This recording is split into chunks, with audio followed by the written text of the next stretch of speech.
Information اب کے ناظرین السلام علیکم، میں ہوں آپ کا ہوسٹ طیب منور۔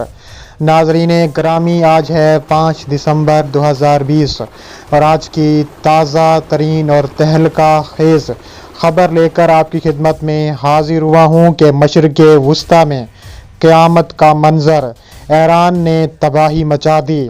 سعودی عرب کی آئل ریفائنری پر میزائلوں سے پوری شدت سے حملہ۔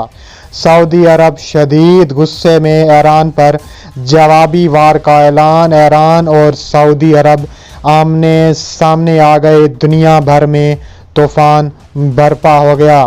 ویڈیو کی تفصیلات میں جانے سے قبل آپ سے گزارش ہے کہ اگر آپ ایران سے محبت کرتے ہیں تو ہماری ویڈیو کو ایک لائک ضرور کریں اور ہمارے چینل کو سبسکرائب کر کے بیل آئکن پر ضرور کلک کر دیں۔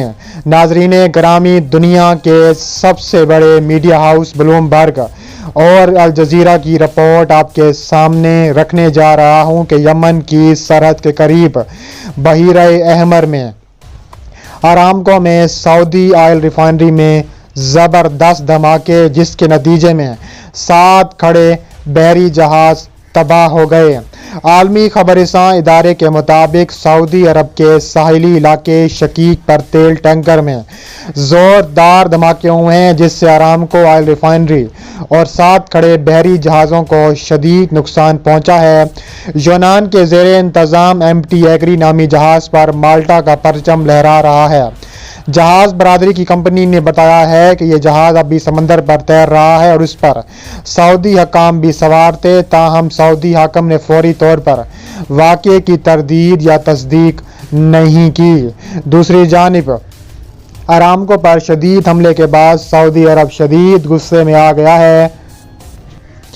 اس کے علاوہ بحیرہ احمر کے شہر جدہ میں ایندھن کے ایک ڈپو پر میزائل حملے کے نتیجے میں لگنے والی آگ پر قابو پانے کے لیے لگ بھگ 40 منٹ لگ گئے، جس کے ثبوت سعودی عرب کے تنوعی انفراسٹرکچر پر ایک نفیس حملے کی نشاندہی کرتے ہیں۔ ارامکو کے ایک عہدیدار نے منگل کو کہا ہے کہ کمپنی کی پالیسی کی وجہ سے اس کی شناخت نہ ہونے کا مطالبہ کرتے ہوئے پیر کو ہونے والے دھماکے یا آتش زدگی میں کسی کو تکلیف نہیں پہنچی، البتہ ارامکو کو شدید نقصان پہنچا ہے اور 7 کھڑے بحری جہازوں کو بھی، اور ریاست کے دوسرے سب سے بڑے شہر میں اس سہولت سے حاصل ہونے والے فراہمی میں خلل پیدا ہو چکا ہے۔ عہدیدار نے بتایا ہے کہ یہ حملہ، جس کی وجہ سے ہمسایہ ملک یمن میں ایران کی حمایت یافتہ حوثی باغیوں نے ذمہ داری قبول کی ہے۔ ارامکو کے ابقائی آئل پروسیسنگ پلانٹ اور خریز فیلڈ میں ستمبر 2019 میں ہونے والے حملے کی طرح تھا۔ اس کے بعد میزائلوں اور مسلح ڈرونوں نے عارضی طور پر سعودی عرب کی تیل کی پیداواری صلاحیت کا نصف حصہ کھٹکھٹایا اور مختصر طور پر خام قیمتوں کو بڑھا دیا۔ عہدیدار نے بتایا ہے کہ ارامکو پیر کی ہڑتال سے ہونے والی نقصان کی حد کا اندازہ کر رہا ہے، جس نے ڈیزل ذخیرہ کرنے والی ٹینک میں لگ بھگ 2 مربع میٹر کے باؤٹ فاصلے پر ایک سوراخ پھاڑ دیا، جس میں تقریباً بیرل تھے۔ اس ڈپو میں 13 ٹینک موجود تھے، جو 4,80,000 ڈیزل بیرل موجود تھا۔ تیل اور پیٹرول اور جیٹ ایندھن بھی موجود تھا۔ عہدیدار نے بتایا ہے کہ ارامکو 3 گھنٹے بعد دوبارہ مصنوعات تقسیم کر رہا ہے۔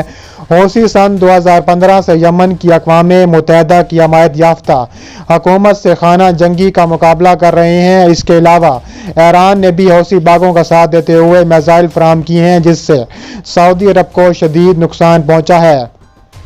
جب سعودی زیر قیادت اتحاد نے باغیوں کے فوائد کو پسپا کرنے کی کوشش میں مداخلت کی تھی، تو حوثی باغیوں کی طرف سے سعودیہ پر اکثر میزائل داغے جاتے ہیں، جن میں کچھ کو تو روک لیا جاتا ہے، اور ان کے ترجمان یایا ساری نے ایک بیان میں کہا ہے کہ انہوں نے پیر کے روز 2 راکٹ کا استعمال کیا۔